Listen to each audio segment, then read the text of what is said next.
नमस्कार दोस्तों, आज की वीडियो में हम इस दुनिया के 5 सबसे क्रूर तानाशाहों के बारे में जानेंगे। आज बहुत से ऐसे तानाशाह हैं जिन्हें लोग क्रांतिकारी मानते हैं। दरअसल वे पहले क्रांतिकारी थे, फिर शासक बने और फिर शासक से तानाशाह बन बैठे। इन तानाशाहों ने अपने उद्देश्य की पूर्ति के लिए सभी तरह के बुरे और क्रूर मार्गों को अपनाया। हम आपको ऐसे क्रूर तानाशाहों के बारे में बताएंगे जिनके कारण दुनिया का वर्तमान ही नहीं बदला, भविष्य भी उनके कारण आज तक प्रभावित हो रहा है। आओ जानते हैं दुनिया के 5 सबसे क्रूर तानाशाहों के बारे में। वीडियो शुरू करने से पहले मैं आपसे एक अनुरोध करता हूं कि आप हमारी वीडियो को लाइक और चैनल को सब्सक्राइब जरूर करें। हमारी इस लिस्ट में पहले नंबर पर आता है एडोल्फ हिटलर। हिटलर को अभी तक का दुनिया का सबसे क्रूर व्यक्ति माना जाता है क्योंकि उसने लाखों यहूदियों को जिंदा जला दिया था। एडोल्फ हिटलर का जन्म ऑस्ट्रिया में 20 अप्रैल 1889 को हुआ था। वो राष्ट्रीय समाजवादी जर्मन कामगार पार्टी का नेता था और कई सालों तक जर्मनी का शासक रहा। उनकी पार्टी का चिन्ह स्वस्तिक था। हिटलर मानता था कि बाहर से आए यहूदियों ने जर्मनी के सभी संसाधनों पर कब्जा कर लिया तथा वे देश के सबसे अमीर बन बैठे हैं और अपने धन के बल पर वे राजनीति को संचालित करते हैं। हिटलर की खास बात यह थी कि हिटलर शाकाहारी था और उसने पशु क्रूरता के खिलाफ एक कानून भी बनाया था। हिटलर यहूदियों से बहुत नफरत करता था। यहूदियों को जड़ से मिटाने के अपने मकसद को हिटलर ने इतने प्रभावी ढंग से अंजाम दिया था कि दुनिया की 1/3 यहूदी आबादी खत्म हो गई थी। कहा जाता है कि हिटलर ने लगभग 60 लाख यहूदियों को मरवाया था। हिटलर को द्वितीय विश्व युद्ध के लिए सर्वाधिक जिम्मेदार माना गया है। उसके आदेश पर नाजी सेना ने पोलैंड पर आक्रमण किया। फ्रांस और ब्रिटेन ने पोलैंड को सुरक्षा देने का वादा किया था और वादे के अनुसार उन दोनों ने नाजी जर्मनी के खिलाफ युद्ध की घोषणा कर दी। यूरोप की धरती पर कत्लेआम मचाने के लिए हिटलर को सबसे ज्यादा क्रूर शासक के रूप में माना गया है। 30 अप्रैल 1945 को हिटलर ने खुदकुशी कर ली थी।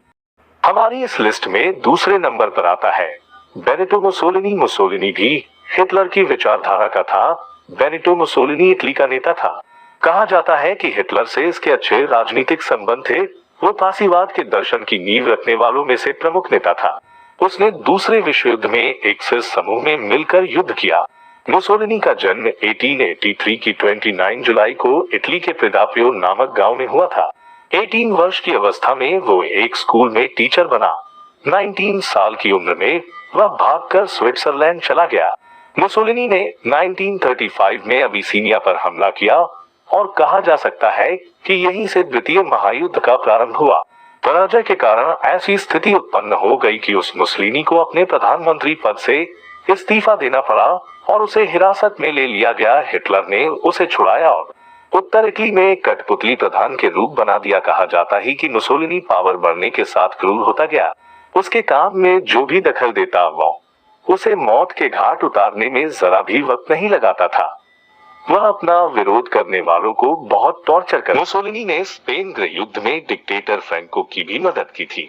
इस युद्ध में लाखों लोग मारे गए। कहा जाता है मुसोलिनी ने 60 मिलियन लोगों को मौत के घाट उतरवाया था। मुसोलिनी की तानाशाही की वजह से उसका विरोध बढ़ गया और उसके खिलाफ लोगों ने प्रदर्शन करना शुरू कर दिया और आखिर में उसे इन प्रदर्शनकारियों ने पकड़कर 28 अप्रैल 1945 को गोली मारकर हत्या कर दी। हमारी इस लिस्ट में तीसरे नंबर पर आता है युगांडा के तानाशाह ईदी अमीन। ईदी अमीन को इंसानी मांस खाने का शौक था।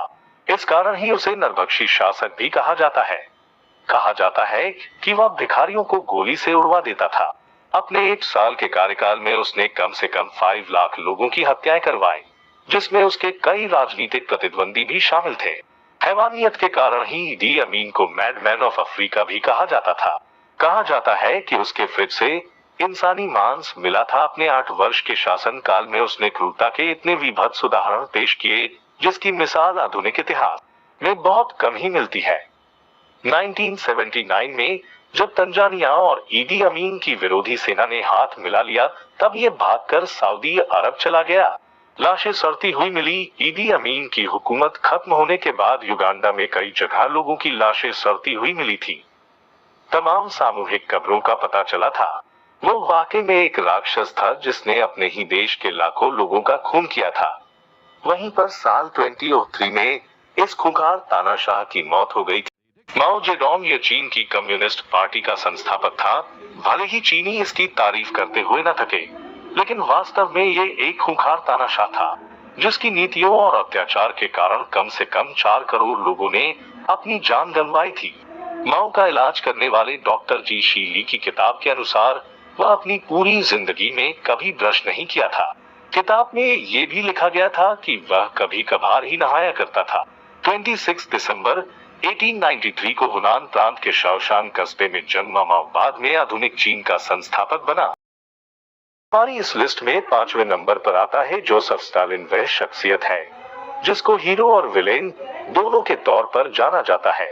उन्होंने रूस को ताकतवर बनाया और दूसरे विश्व युद्ध में हिटलर को हराकर इतिहास रचा। करीब 2.5 दशक तक सोवियत संघ की राजनीति में उनका दबदबा रहा। उनको रूस के लौह पुरुष के तौर पर जाना जाता है। स्टालिन नाम का मतलब ही लौह पुरुष होता है। जहां रूस में उनके योगदानों को याद किया जाता है, वहीं उन पर जुल्म और सितम की इंतहा करने का आरोप भी है। कहा जाता है कि उनकी नीतियों ने लाखों लोगों की जान ली। सत्ता में आने के बाद स्टालिन ने सोवियत संघ को औद्योगिक सुपर पावर बनाने के लिए काम करना शुरू किया। इसके लिए कई पंचवर्षीय योजनाओं का शुभारंभ किया। उनके विकास का मॉडल अर्थव्यवस्था पर सरकारी नियंत्रण पर आधारित था। उन्होंने किसानों से जबरन जमीन लेना शुरू कर दिया। लाखों किसानों ने स्टालिन का फरमान नहीं माना, जिनको सजा के तौर पर या तो गोली मार दी गई या देश से निकाल दिया गया। लोगों की जमीन जबरन छीनने की वजह से पूरे सोवियत संघ में अकाल जैसी स्थिति पैदा हो गई, जिससे लाखों लोगों की मौत हो गई।